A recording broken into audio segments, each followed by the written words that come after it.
Hello and welcome to AfriDominion. I am Freeman Singirankabo and thank you so much for tuning into our program today. And for those of you joining us live for the very first time, welcome. We are so happy and thrilled that you can find some time out of your busy schedule and join our program today.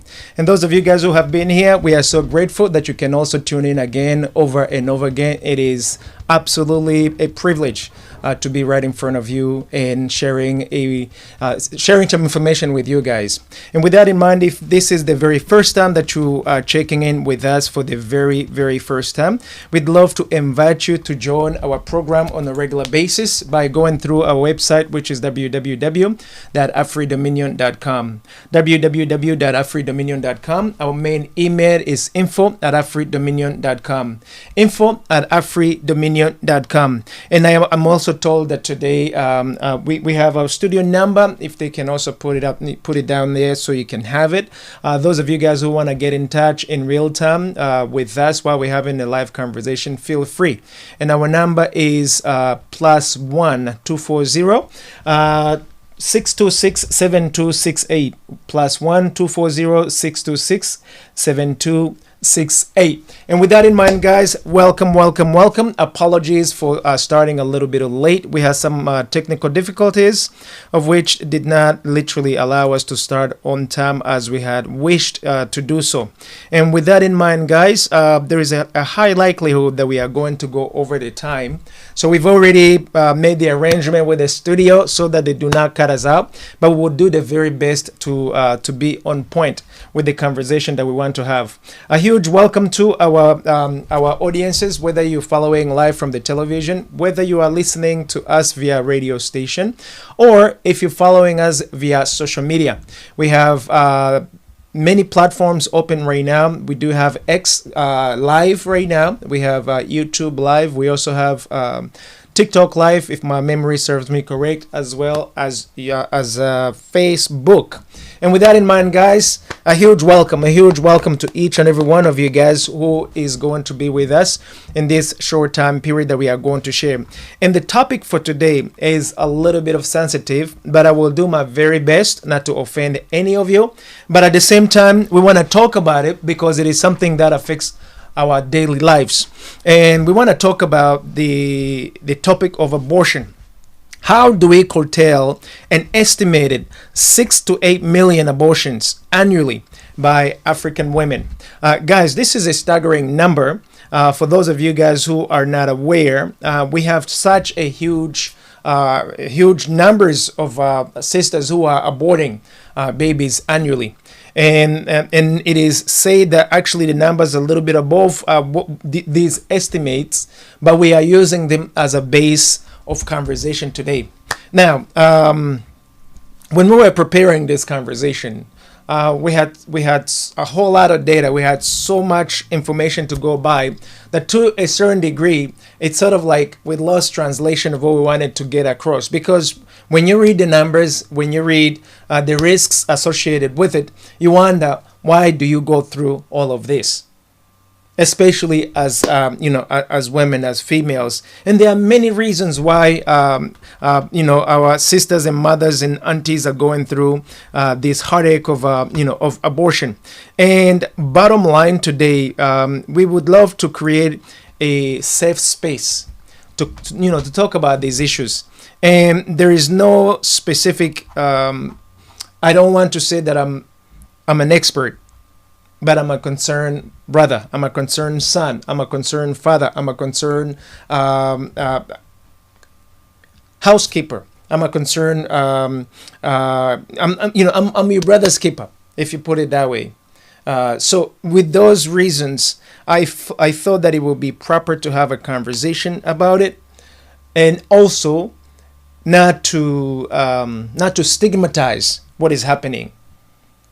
I've got many questions, and unfortunately today, because of the way we prepared this conversation, I will be willing today to take the calls in, because this conversation, as sensitive as it is, we also believe that we need to have it in a healthy environment where there are no judgments.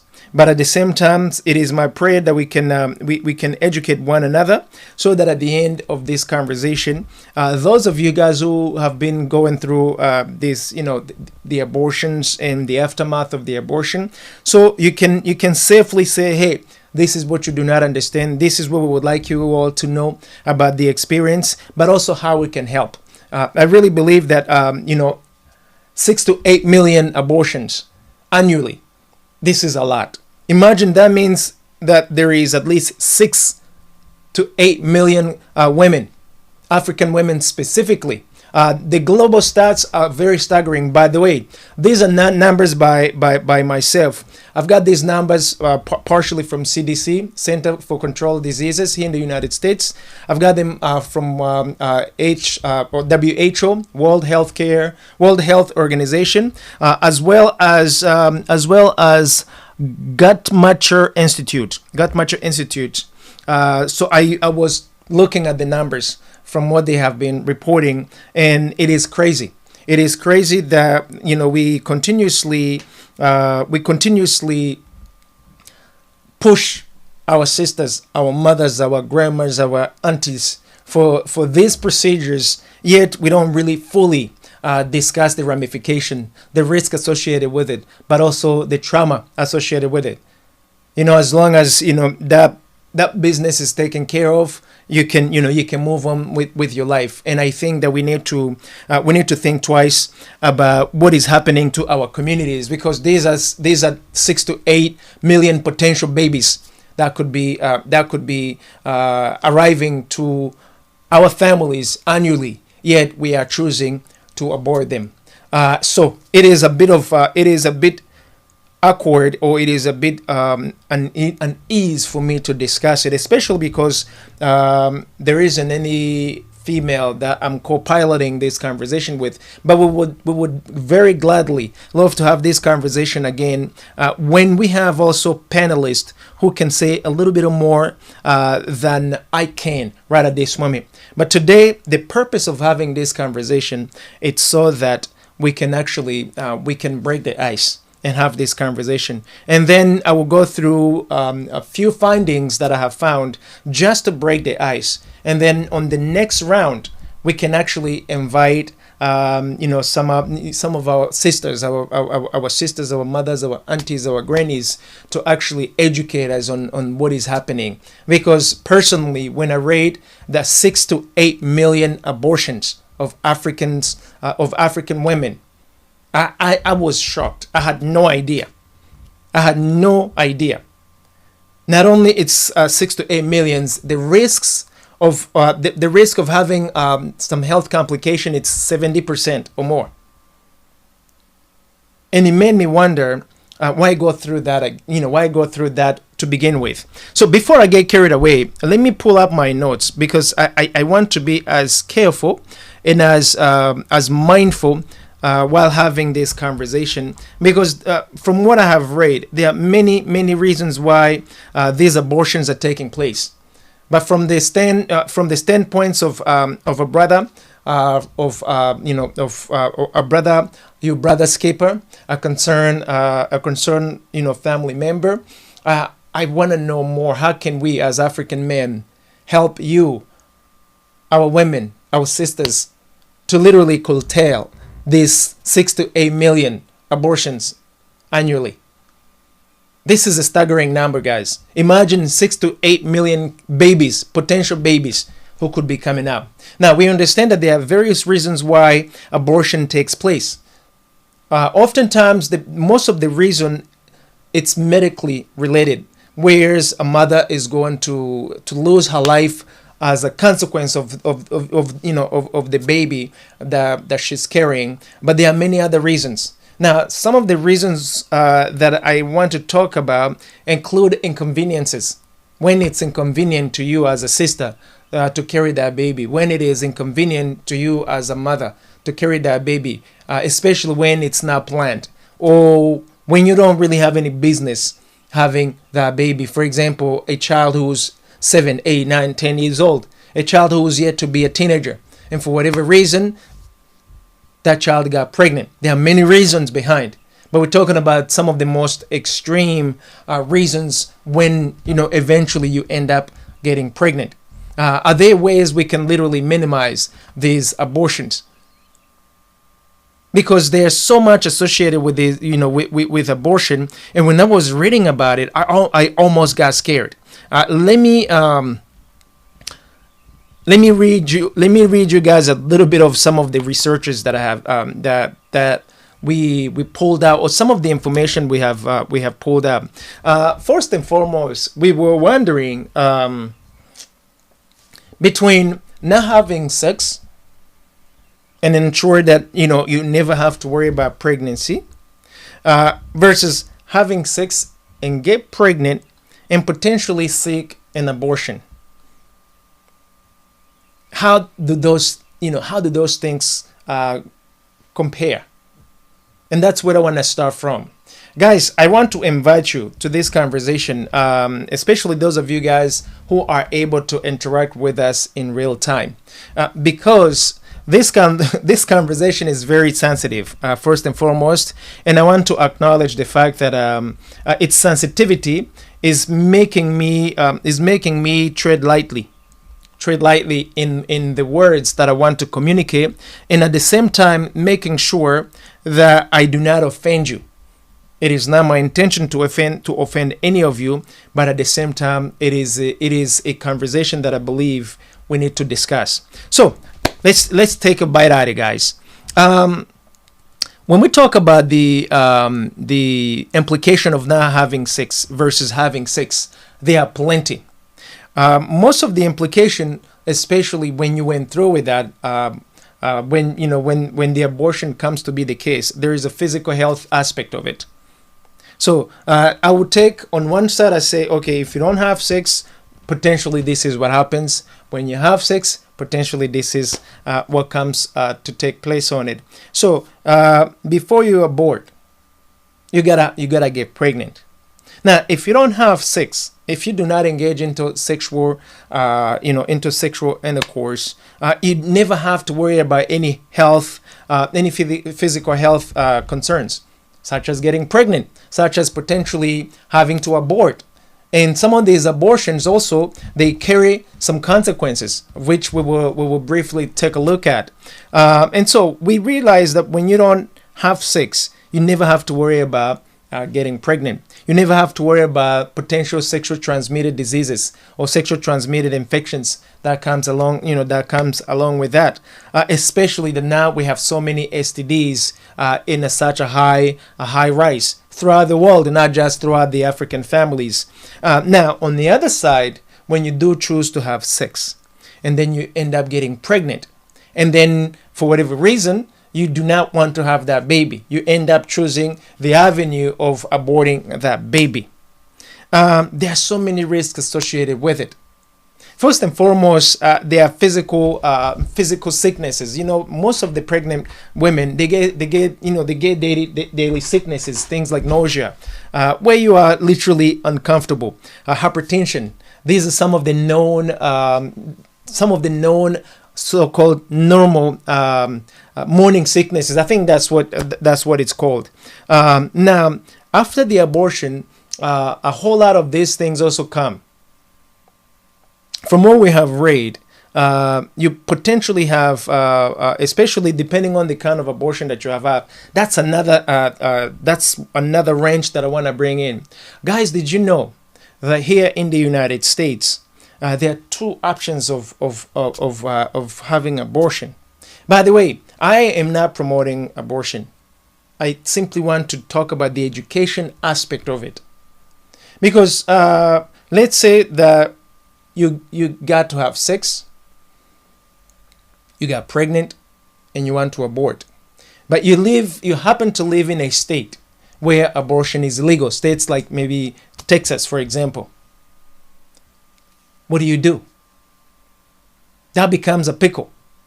Now, there are practices or medical practices that can help you in two different ways. And when I read that, I was a bit scared. One of the ways, they can give you a pill. They have two types of pills that they give to women who want to abort. I learned all of that today, guys.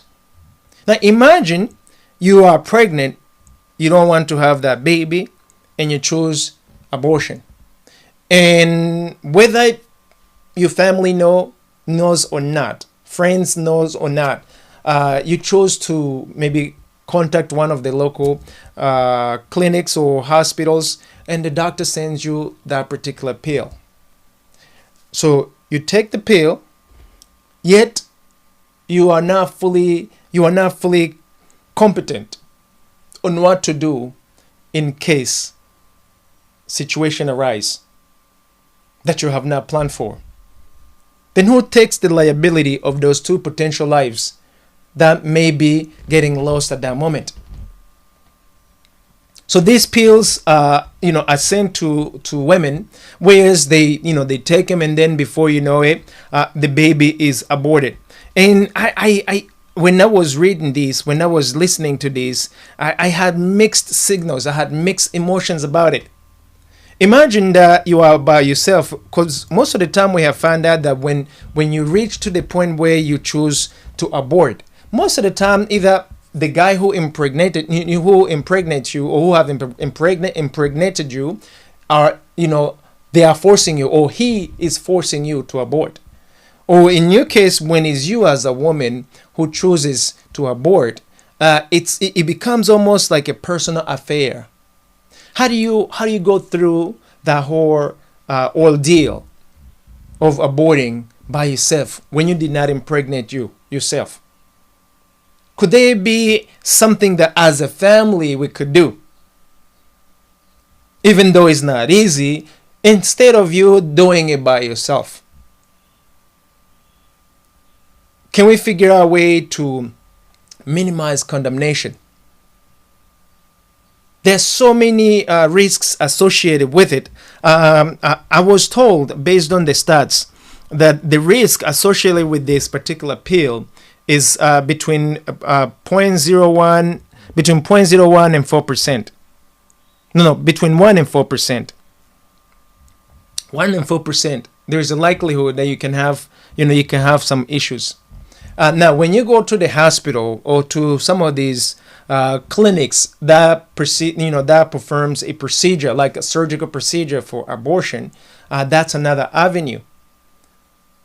Women go through that. It all depends, I guess, on what you have discussed, either with your partner or by yourself, based on the choices. Now, all these choices are very tough to make, especially for women, I assume. Because you know that there is a baby growing inside of you. And when you choose to abort for whatever reason, that's something that doesn't just go like this in a hot second. And I suppose that it also has some sort of like trauma that's associated with it. Now, I'm a guy, of course. I may not fully understand what a woman goes through, which is why we want to ensure that after the ice break, we would love to learn more, especially from the woman's standpoint. There is an emotional impact, bottom line, when you abort. That emotional impact, most of the time, as men, we do not know how to console you. According to some of the reports, it said that 10 to 30% report distress. 10 to 30% women who go through the abortion, they report literally distress, physical distress. On the flip side also, because I want to be able to talk the both of them, there is another side that says that 95% who abort, 95% of those also who basically goes through that quietly, feel that it was a right decision, especially when they didn't have the support.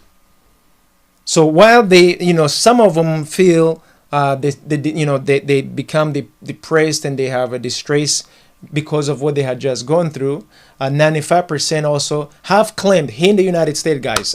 These are some of the numbers from the United States. I'm not talking about the entire globe, which is why I'm a little bit of an ease with the topic, because while we would love to create a safe environment to have this discussion. But there are also unreported information. The statistics behind the findings are very skewed, especially that abortion is such a stigmatized subject amongst many families, especially African families. Oftentimes due to beliefs, family values and cultural background, all of that go through the stigmatization of a woman who goes through that. And the majority of these women, they choose to do it by themselves. And there are times where they don't even tell the guy who have impregnated them that, hey, this is what I'm going through. And the purpose of me discussing it right now, what are there ways we can actually make sure that we have this open conversation so that our sisters, our aunties, our mothers, our grannies, if they are going through this traumatic experience, we get to be around them. We get to support them. There are also instances where, like I said, there are health concerns for the mother to be, whereas it becomes necessary that that pregnancy is terminated. There are many challenges, guys. On one side, there are legal challenges. On the other side, there are personal challenges. There are family challenges. There are community challenges. And there are society challenges. All of which, oftentimes, a woman has to deal with like 90% of those things. So how do we, as Africans, figure out a way to actually tackle with these issues? First and foremost, so that we can bring down these numbers. Guys, 6 to 8 million abortion annually of our sisters. 6 to 8 million. That's a lot. That's potential 6 to 8 million babies that loses the privilege to come out on this planet. The numbers are staggering. The numbers are scary. But again, I'm not judging, but I'm concerned. There are some social consequences, like I was saying. The stigma is one of the biggest thing that's really has been killing a lot of our sisters, a lot of our women. Like I said, you usually find that there's a strained relationships, especially when families, when community find out that you have gone through that as a sister or as a woman. You get the community judgment, not just family, friends, but you also potentially get the community, judgment against you, because most of the African families do not necessarily believe in abortion. Guys, I even read that they get as far as even using some juju, some voodoo against you, to stigmatize you, to scar you. But all along, we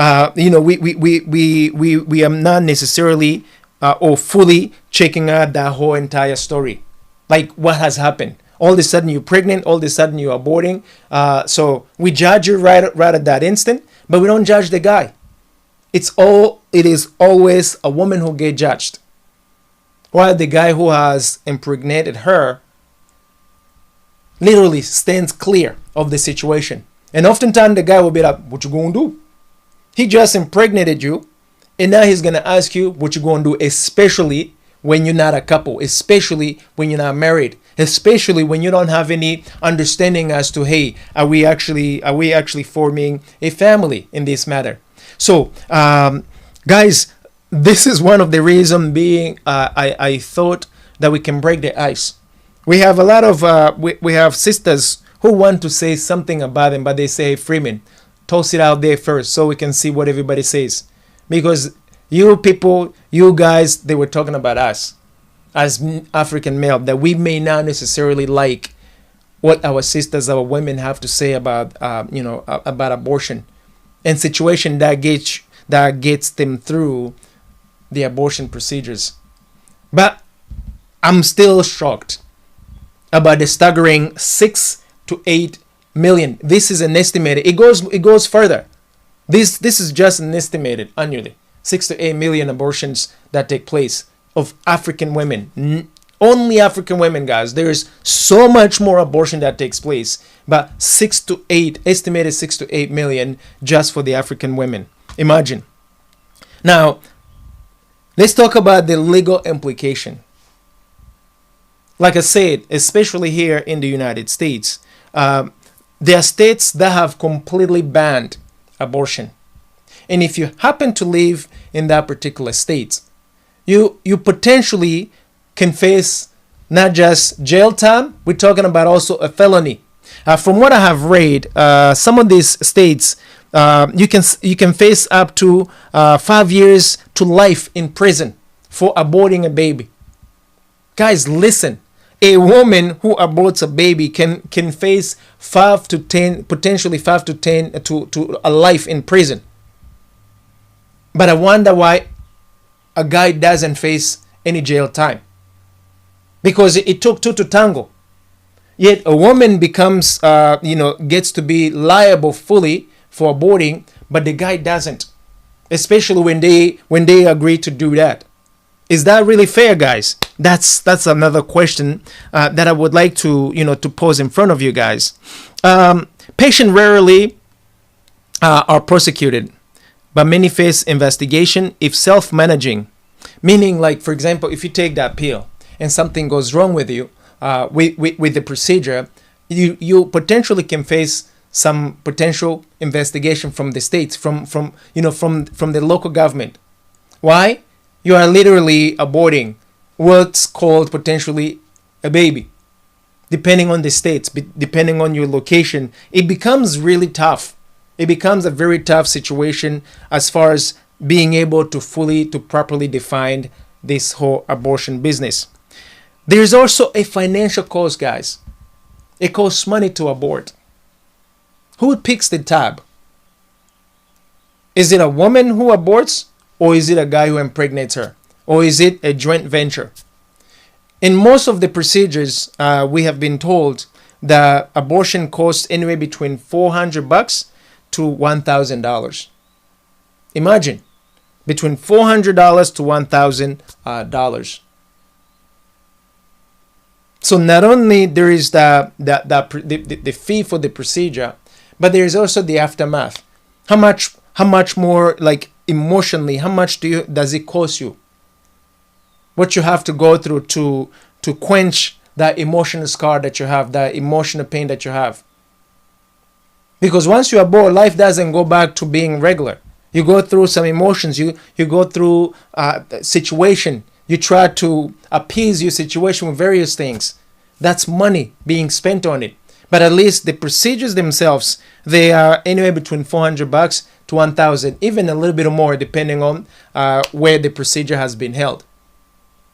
Again, you also face potential legal problems when they find out that you have done that. In particular, in those states where it is, abortion was banned. We also see some long-term effects. Guys, we have attempted to get a little bit of understanding from some of our sisters or our mothers or women who have gone through the situation of abortion.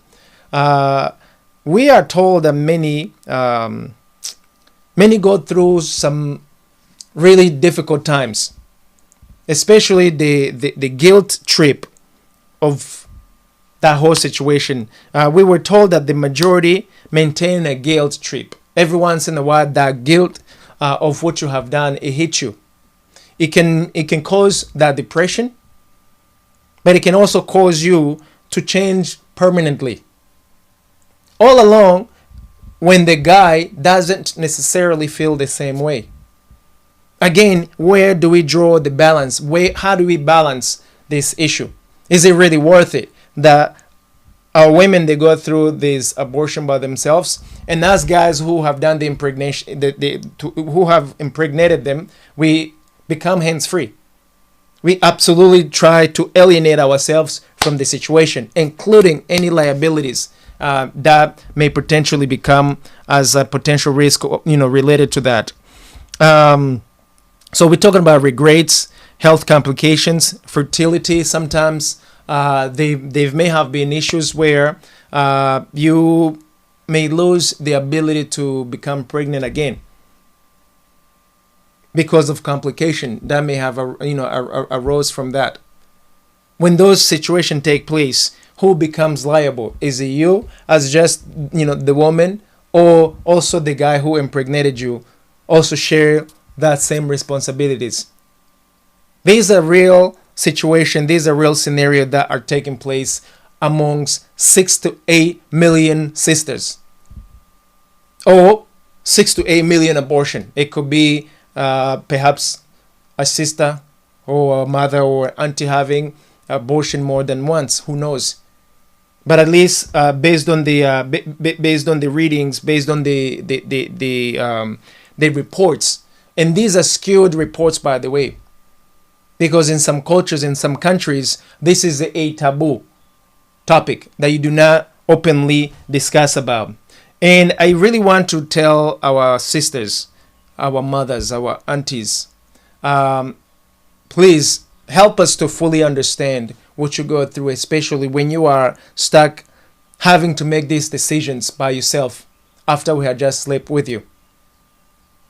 Now, in an instance where a child is underage and becomes pregnant, however she gets pregnant, bottom line, she gets pregnant, because this is another also, there's so many layers, guys, associated with this, that like unpacking every single one of the layers, you can literally earn a degree out of it.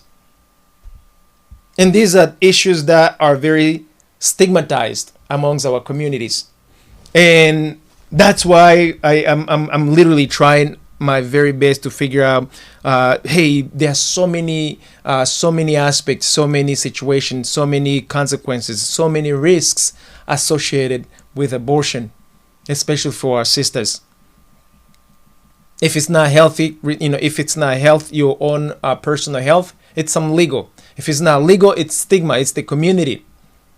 It's your family. The whole entire society judging you only, instead of judging the both of you, and potentially having some future implication. Things like not being able to become pregnant again.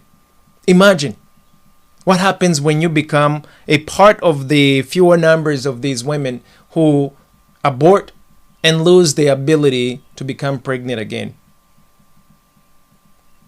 These are real questions, guys. These are questions that are affecting regular people. And it will be insensitive to say, hey, because this, I am going to crucify you. Today, I'm not here to crucify you, but I'm here to better understand how do we deal with this situation.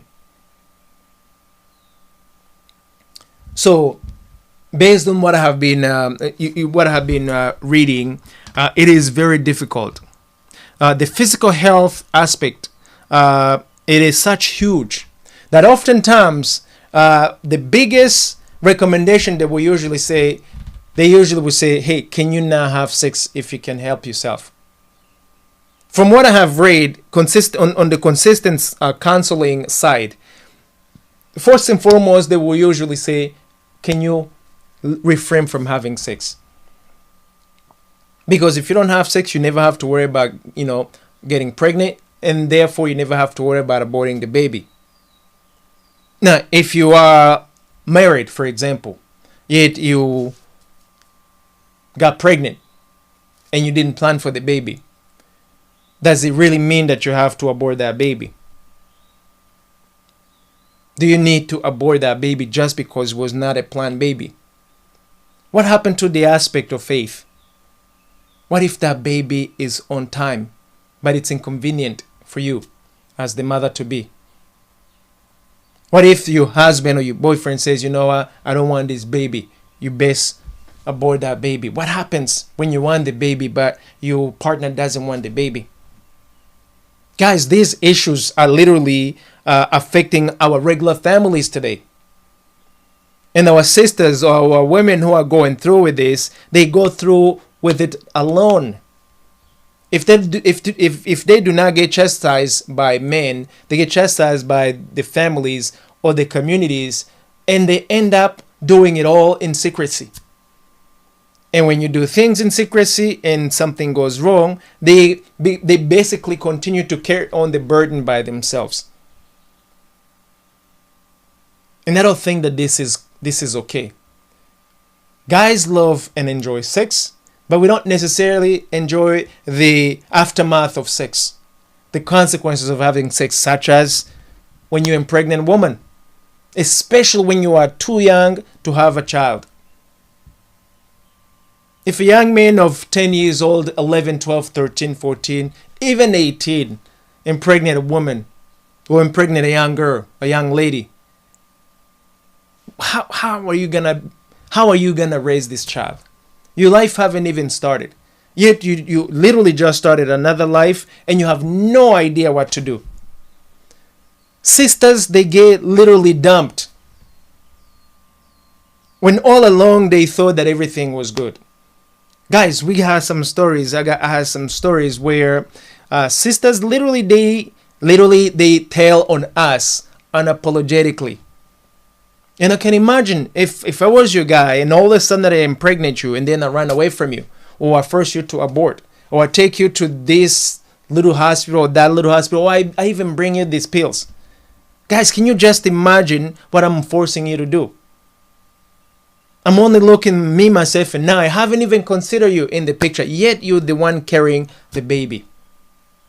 So in states like Arkansas or Texas, when they can actually put you to jail, then do you both go to jail?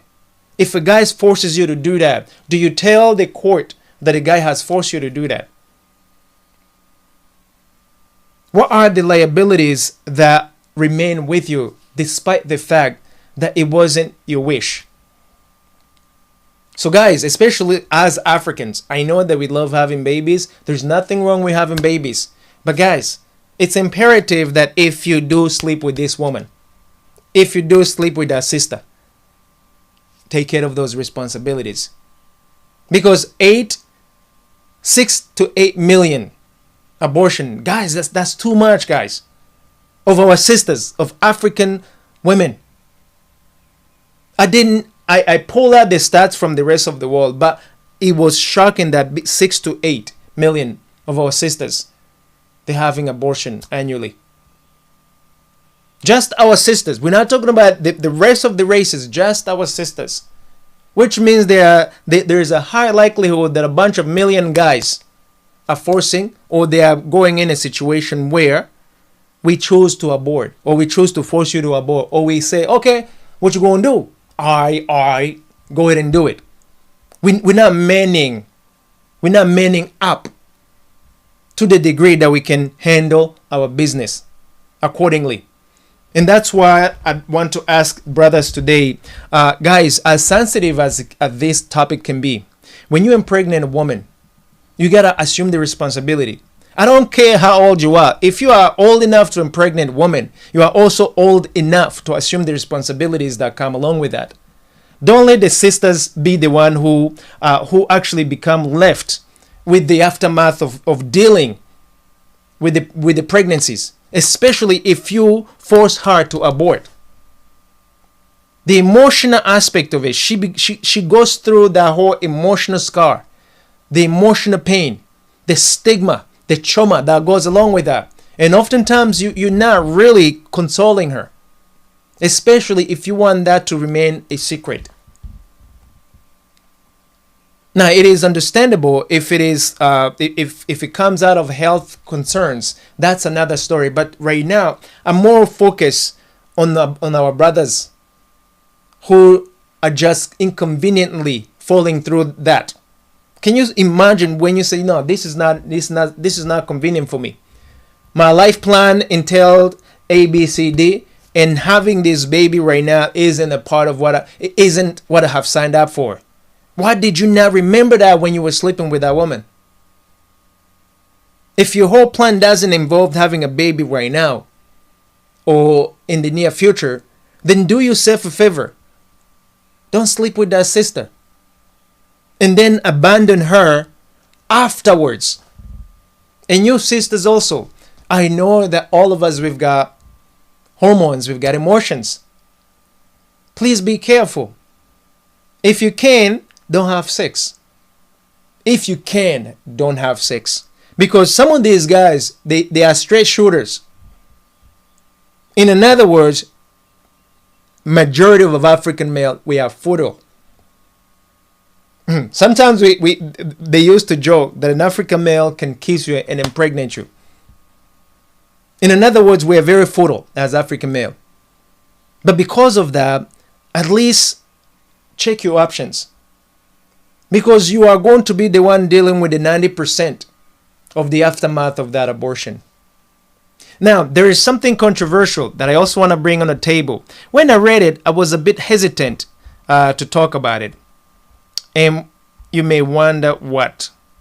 So I read earlier that some of these abortions are actually incentivized by money. Now, the reports associated with that is not a whole lot, but that was also something that was discussed. Let me put it up for you. As you know, a woman's placenta, is utilized through so many projects, so many research and development studies, medical studies, cure, pharmaceutical studies and researches, and all of that. And most of the time they target poor women or women who are inconvenienced like that. And they may even pay for that abortion in exchange for you to actually give them the whole entire placenta. Now, from what I've read, the majority of time they will choose, or they may choose to do a C-section where they actually cut you open and get that placenta out of you.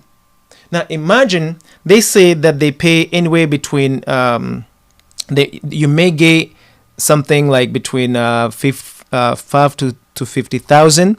There may be instances where the money becomes even more than that. Now, let me also be open up front with that, because I want to make sure that that you do not misunderstand what I'm saying here. Actually they say no. The market value, the pharmaceutical industry, especially those in research and development, it's said that a placenta, it's one of the most very, very highly product that these pharmaceutical companies pay for. So according to some of these researches, placenta and the ingredient within the placenta is utilized in so many research and development, including things like cosmetic and drugs. And some claims that there's a huge usage in research and development of some diseases and so on. And they pay anywhere between 50,000 to 500,000. Just get to hear that. Between 50,000 to $500,000. Now, we know that it's not every woman who gets paid, but also it's not every sister who wants to get pregnant so that she can say, hey, who wants my placenta? Like, this is a topic that is very foreign for me, but also oftentimes it can be a little over my head. Why? Because the public sentiment about, hey, a woman getting paid to get impregnant and then to abort the baby, or to donate. Actually, I don't even think you will call it donation when money is involved. But bottom line, when you choose to give that placenta to a pharmaceutical industry for their own use, then I'm wondering, if that baby becomes a lab rat, then how do you deal with that trauma as a woman? The man who has impregnated you, if he doesn't know that that's what you did, and he happens to find out, how do you deal with that? So there is so much ethical questionable activities related to this, which is why this is one of the topic that I really would love to have a session for, in the most safe environment, with no condemnations, without any judgments, because the better we can understand what is happening, especially to our sister, the better we can know how can we protect them. How can we actually set up mechanism to ensure that in case you are stuck in between aborting that baby and keeping it, what if you can hang in there for those 9 months, and instead of aborting the baby, offer the baby or give up the baby for adoption. These are some of the options available. But again, because of personal situations, I've read so many reasons, so many situations where a woman may choose to abort, either especially if they got a career, something that prohibits them to have that baby. There are so many reasons. But then you add in the legal aspect of it, where if you happen to be in a state where it's illegal, not only you're gonna lose your career, but you may face 5 years to jail, between 5 to life in prison, because you have aborted that baby. Where the guy is sitting on the beach looking at you, going through the heartache, and nothing happens to him.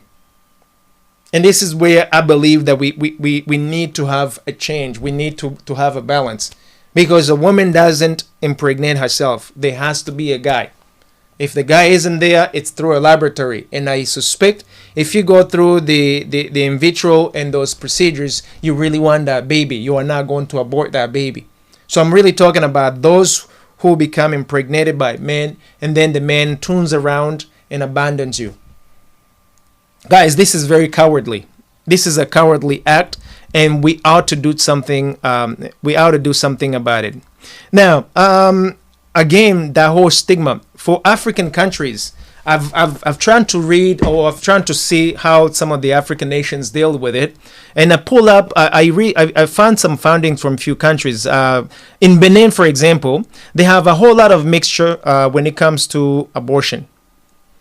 Like between the cultural restriction, the spiritual beliefs, especially like things like the voodoos, they really believe like, hey, they oppose it, period. In Benin, if you abort, or if you trying to abort and they find out that you went through that, they literally scar you. But also there is like a public health advocates against it. They have been encouraging to make sure the women do not go through that. And of course, they have been also supporting legal challenges, so that if they find out that you have gone through that, they follow you, they go after you. Again, is it really worth it? And also they say that over 50% may still resist because of tradition and beliefs. In other words, your tradition may say, hey, you know what, do not go through this despite what is happening. So the women who happen to go through that, they have to hide. And oftentimes they have to hide such that in several months, they basically they go away, so that they have no idea what is happening. Again, the male with no ramification. So on the legal side of it, the legal on requests up to 12 weeks for socio-economic or health reasons. So since 2021, there are challenges. If your pregnancy is up to 12 weeks, you have issues. Basically, you go through a whole lot more if you want to abort that baby. In Cape Verde, for example, they are very heavily religiously. Basically, they prohibit women to abort. They have such a strong religious view that oftentimes would literally scar a woman who happens to go through that. Because they do not necessarily believe in abortion. They rather say, hey, keep it in your pants, do not have sex, so that you do not have to deal with the abortion on it. But they also go through some legal requests so that they become a little bit harsh on women. Places like Kenya too. Actually, I'm not gonna jump onto Kenya right away, because they have been doing some genital mutilation to women as a means to curtail, or as a means to discourage sexual activities, which that's another topic altogether. Guinea-Bissau, same thing. There's a heavy public opinion about it, but also the tradition weighs more heavily against abortion. In Mozambique, they recently have become more accepting to these women, aborting. Oftentimes, because you've got a lot of women who have been, who are finding themselves impregnated either through rapes and things like that. But it's also still a very fluid a very fluid development there. Sao Tome and Principe, there is a little public discourse, conservative attitude all the way. It prevails through religious. Also, they are very tough on abortion. In South Africa, it's polarized. There are those who are for it, and there are those who are against it. So I guess it all depends on where you are located. In urban areas, they have a lot of rights. They believe in women's rights to her own body to do whatever she pleases on it. Whereas in rural areas, it's more like traditional. They will literally be like, heck to the no. You can't, we are not going to support you through that. So again, these are male talking, and a woman is left stuck, which also is not fair. I cannot imagine how I sit down and I decide what becomes a woman's fate on her own body. Guys, I know, like I said, this is a controversial issue to have. But at the same time, we want to be able to hear also a woman. They always say that a woman's body is hers, is not a male. And therefore, she needs to make the decision as to what she wants to do. I respect that. But then why is it that in the end, it's a male-dominated environment that decides on what happens to a woman, especially when it involves the negative side where a woman is forced to abort.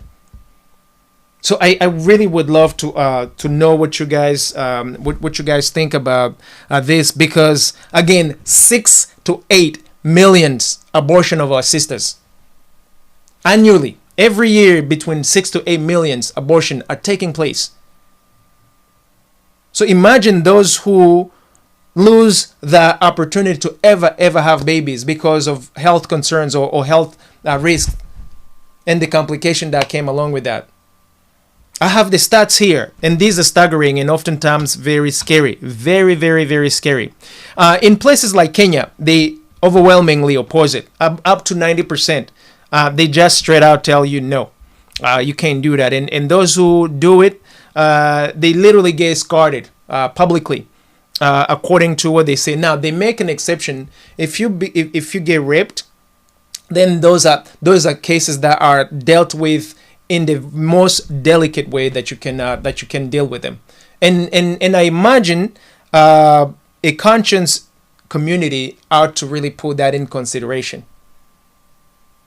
But if it is inconveniences only, and I believe that that's when it should be up for debate. You got pregnant having fun, but then the baby becomes inconvenient because you have other life plans. So are you gonna abort out of inconveniences, or are you gonna keep that baby? Can you maintain the pregnancy for 9 months and give it away? That's something oftentimes it may not be our own decision, because I truly believe that a woman should have a saying in it, but most of the time we're forcing these women on what to do. Yet we also run away when the situation becomes hard. So it's a catch-22, whichever way you see it. Guys, there are many places where it is opposed. They oppose abortion straight out. Without literally just even sugarcoating, and when they find out that you have done it, you end up in trouble. Here in the United States, how many states we have? Let me also tell you so that you know. 1, 2, 3, 4, 5, 6, 7, 8, 9, 10, 11, 12, 13, 14. More than 16 states here in the United States that it is completely banned. If you are in any one of those states and you commit abortion, you may end up in jail between 5 years to life. Those states are Alabama, Arkansas, Idaho, Indiana, Kentucky, Louisiana, Mississippi, Missouri, North Dakota, Oklahoma, South Dakota, Tennessee, Texas, West Virginia, and Wisconsin.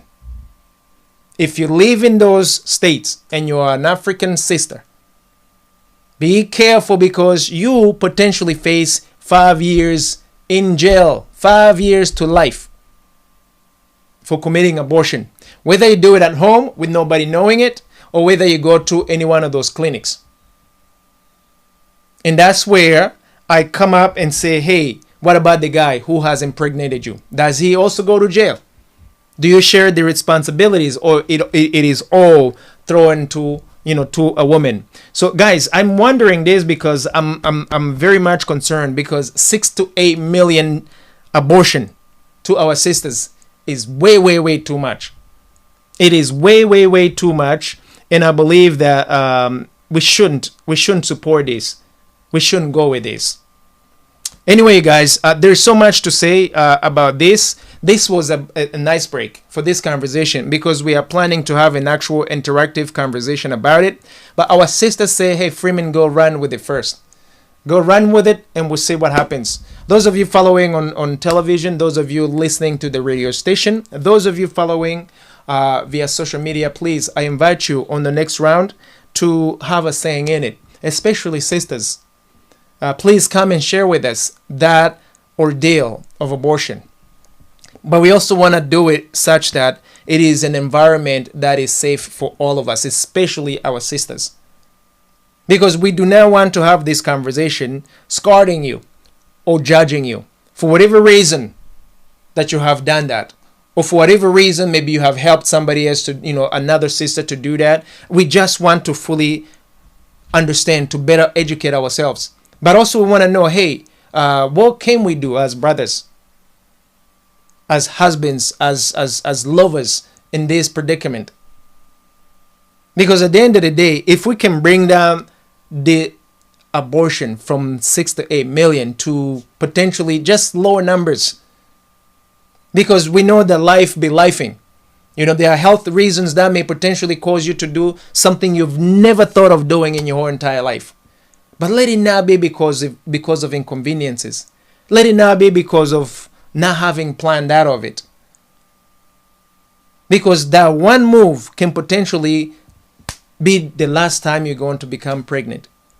That one move can potentially land you to jail for 5 years or more. In Africa, you can end up being scarred for life, being excommunicated by your families, by your communities. All of which, in my opinion, isn't fair, because it is only done towards only a woman and not the guy. So guys, that's it for me today. It seems like we may have to go. From what I am being told, I got about 1 minute because we have to go through another conversation. This is one of the most difficult conversations that I have had so far, because first and foremost, I'm not a female, I'm not a woman. But secondly, also, it's like I'm treading very lightly. I'm walking on eggshells, because I do not want, on one side, I do not want to offend you as a woman, but also on the other side, I also want to make sure that we have some sort of shared responsibilities. But also, not every guy is a bad guy. There are guys who want to have babies when these women do not want to have babies. And if a woman says, my body, my choice, oftentimes it becomes very difficult, especially if you are not married to that woman. So as you can see, it's a catch-22. But I truly believe that we can have this conversation in a healthy ways, in many healthy ways, whereas we can not only become educated on what to do, but also get to know, hey, if our sister falls into the predicament, how do we help her? How can we safely help her? So instead of scarring her, instead of judging her, so we can help her make the best decision. Because sometimes she may think of abortion, when all along you could offer her a 9-month safety to have that baby and then to give up that baby for abortion. Also, if out of poverty, one of these pharmaceutical companies approaches you, know what to do, because they look after their own interests first and foremost, and primarily.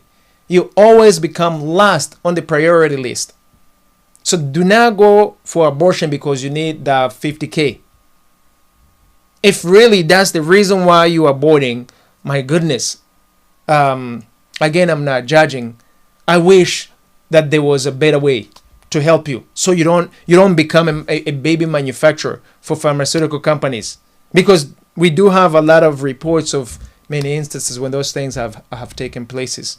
So guys, that's it for me today. I want to really express my gratitude to those of you who have contributed to this conversation, especially offline. I know that it was very difficult. I know that most of you don't want your names to be mentioned, but I also know that we have a responsibility to discuss these issues. As tough as they can be, I believe that only through education we can become better people. We can become better communities towards one another. But also through education, through understanding, we can know what our sisters are going through, our women are going through, and support them. After all, it is our responsibility to raise these babies together. It is not just a woman who gets knocked off and then kumbaya. Men and women, they both have equal responsibilities in raising that baby who's coming. But also we have a responsibility to protect these babies. If you don't need to abort, please keep that baby. If you have some medical reasons as to why you have to go that route, then let it become understandable, and allow us to come around you, to be with you, to support you. Because at the end of the day, that's what matters. The fact that we are all in it together. So guys, thank you so very much. Allow me to hand back the microphone to our next presenters, because we are on airtime, on borrowed airtime.